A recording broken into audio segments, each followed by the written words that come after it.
Trussell back with Gwinnett Lawns in beautiful. Oh, it don't get no better than that. Look at that sky. Atlanta, Georgia. Today is November the 1st, 2025. We got a corral of hustlers here. I am doing maintenance today. Heavy maintenance. This older trim star has 1,602.3 hours.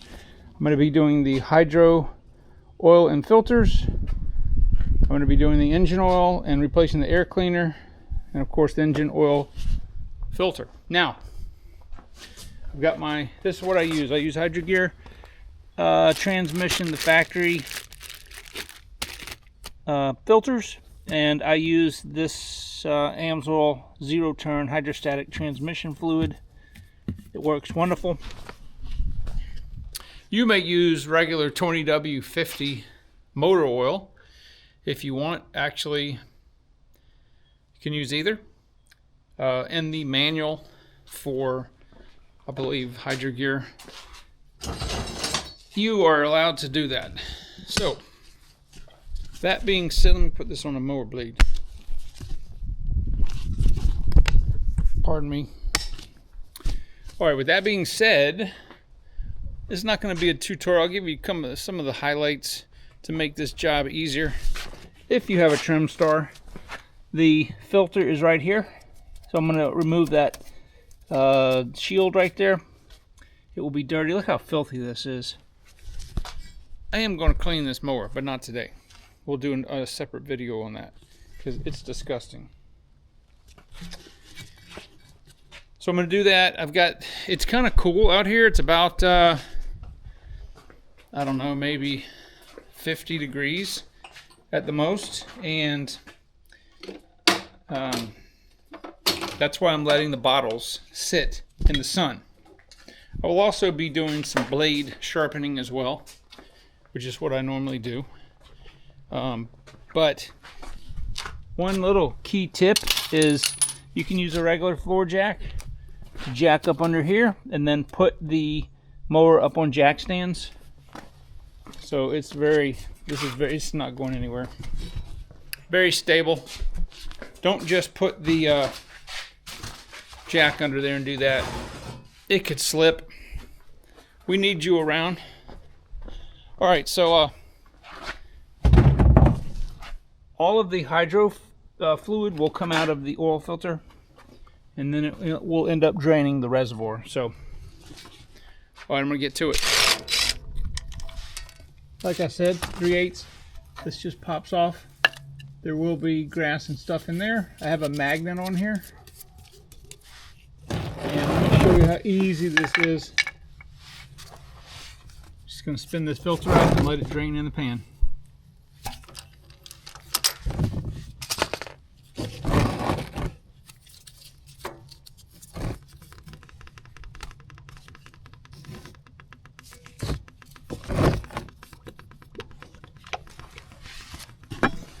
Fluid looks brand new, don't it? I do this every 200 hours.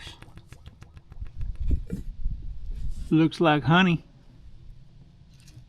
Alright, so while both sides are draining, I wanted to show you guys, hopefully you can pick that up. See that little ring? That is ferrous material that came out of the hydros from the magnet. You can see it on both sides where the magnet is. You should be putting magnets on all of your filters, regardless whether it's a lawnmower, engine. If it's got a filter on it that's a spin-on type of canister like this, then you should be using that. These are ferrous particles or iron particles that would have gotten through the filter and continued to circulate. So just get you a fairly strong magnet, maybe a 50-pound or heavier pull on the oil filter. I've got some magnets around here. That just comes out of a hard drive, but I open this up, it'll come out, and you would be able to see on the Super Esa. This is a 300-pound magnet, so cheap insurance. And I just slide the magnet off and put it on the new filter when I'm changing them. So, yep. I do this on every vehicle I have. Kawasaki air filter. Yes, getting a brand new air filter. I do this when I do the hydros. So my dealer told me when I was in there picking up some parts, dealer told me that some people use the cheap Amazon filters. These filters are not very expensive, and this filter would still be serviceable, but it gets changed at 200 hours. He told me that some of the cheap Amazon filters he's seen within a day or two, somebody dusting the engine out, meaning that this pleat, the paper pleat in here, wasn't sealed all the way around, and it let dirt in the engine and it destroyed the engine. That's not under warranty. Kawasaki would have warrantied it, but you got to use a decent filter. And as I said, these are not expensive, people. So every 200 hours, if you have a different filter, like the Donaldson filters here, it goes in this. We will be installing the filter minder, but these filters last longer. And I'm going to show you a trick to save you some money and protect your engine with the factory parts, but that's for another video. So just put this back on.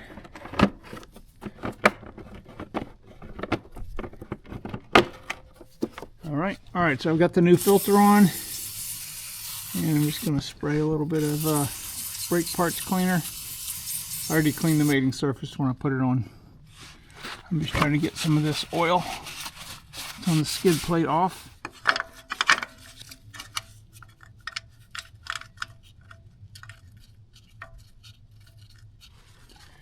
Alright, so now I need to clean the reservoir before I take the cap off. And I'm going to take one of these pig pads, and I'm just going to,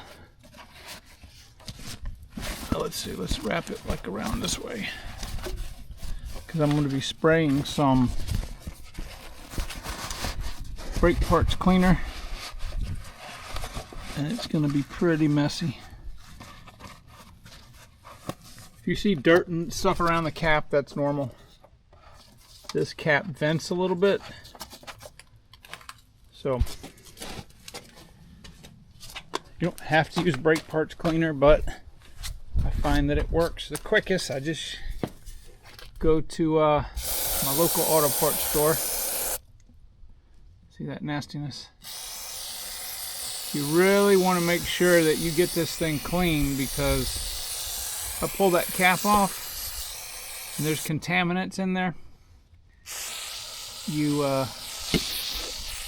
will introduce that into the hydro system. You do not want that. One thing I forgot to tell you before you refill it, you see this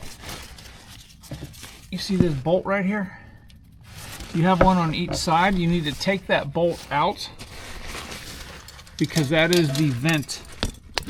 That's when you pour because this only has one line going from the reservoir to each transaxle, and this is what size is this? 11/16. Because there's only one hose going down, the air would have to come all the way back up. But you do this, take the bolt completely out here and the bolt completely out on that side. It's the exact same thing. This will let the air purge out of the transaxle as you're filling it. All right, we've got everything filled up. Now I'm going to pull out the hydro release levers. Okay, pull that out like that, and then you want to crank the engine.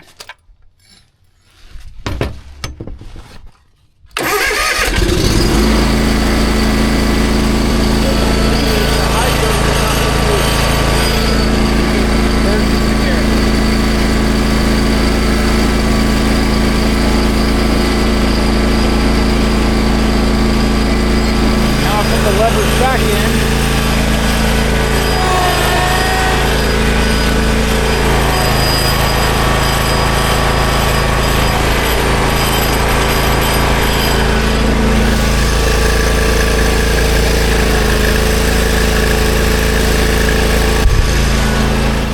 so I just did the oil and filter, and I wanted to tell you guys something that I just found out.